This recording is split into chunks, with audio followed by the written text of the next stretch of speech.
আপনি কি জানেন মিশরের পুরনো ফেরাউনদের দেহ হাজার হাজার বছর পরে পচে না কেন?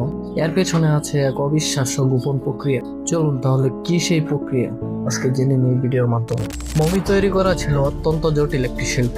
প্রথমে মৃত্যুর পর দেহটাকে ধোয়া হতো নাইল নদীর পবিত্র পানি দিয়ে। তারপর বের করে নেওয়া হতো ভিতরের সব অঙ্গ, কিন্তু হৃদয়টাকে রেখে দেওয়া হতো, কারণ তারা বিশ্বাস করত বিচার দিবসে হৃদয়ই সত্য মিথ্যার ওজন দেবে।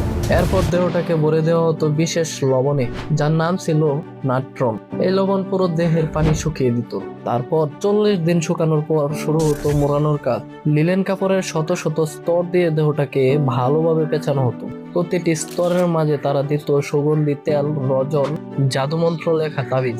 সর্বশেষ মমিটিকে রাখা হতো সুন্দর সোনার কফিনে, যাতে ফেরাউন আত্মা খুঁজে পায়। এই কারণেই হাজার হাজার বছর পরও মমিগুলো প্রায় অক্ষত থাকে।